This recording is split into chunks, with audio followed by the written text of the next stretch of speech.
la jeunesse. Garrett. Hi, my name is Jesse Stein.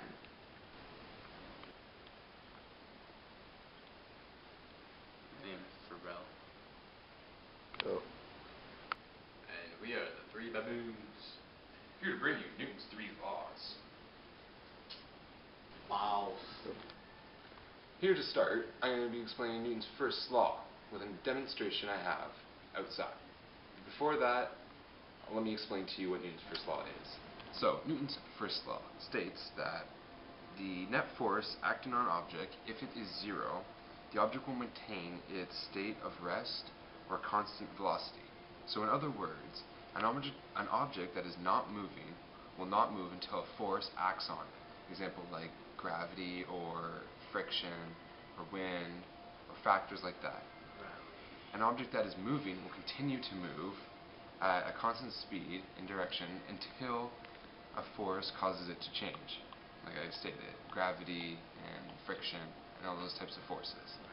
Now, we'll show you our experiment to demonstrate Newton's first law. So let's go. What, man? Don't zoom in on my face. Gotta make it funny. No, it's too much. Man, I have to show you. I have to demonstrate this. Delete that. Okay, so here we have Newton's first law, an example of Newton's first law.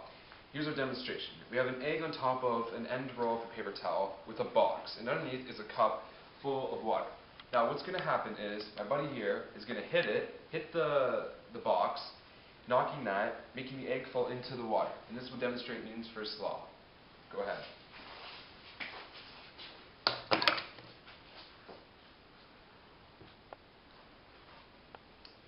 Wow.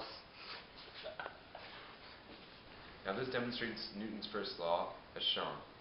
This, the egg, having the most mass, the most inertia, when stacked on top of these two light boxes.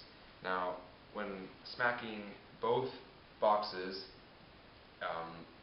since the egg has more mass and most inertia, it should stay in the same place and let gravity do the rest of the work. That's why the egg falls completely straight down. Now for Newton's second law. No. Man. Now for Newton's second law. Alright, now for Newton's second law, it states that if the external net force of the object is not zero, the object accelerates in the direction of the net force. The magnitude of the acceleration is directly proportional to the net force and inversely proportional to the object's mass. So the larger the net force, the larger the acceleration, and the larger the mass, the smaller the acceleration. Alright, for this demonstration we're using two tinfoil balls. One's mass is larger than the other. This ball has a larger mass than that one.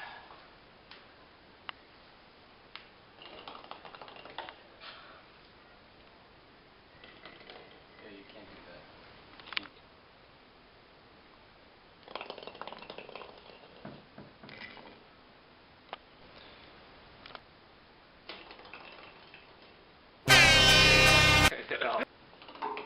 Mass 1.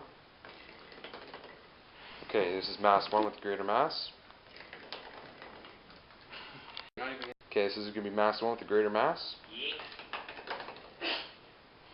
Mass 2 with the less mass. Okay, I'm kicking the one with the greater mass. Kicking ball with greater mass.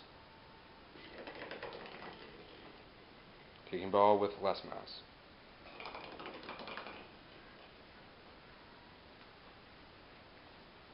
Now shown here, the one with less mass accelerated and went further than the one with greater mass.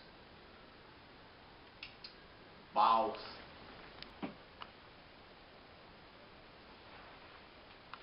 Newton's third law states that for every action there is an equal and opposite reaction. Alright, so in this experiment I will be demonstrating Newton's third law.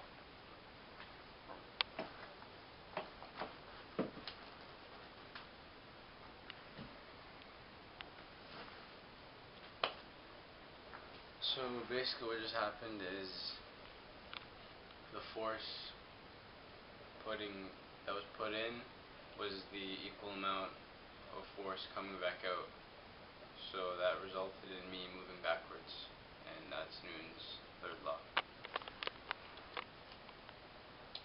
Mouse. Now, as you can, Oh.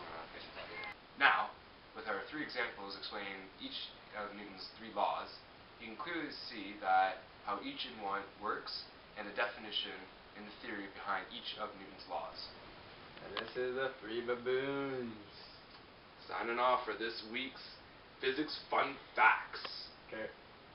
Mouse.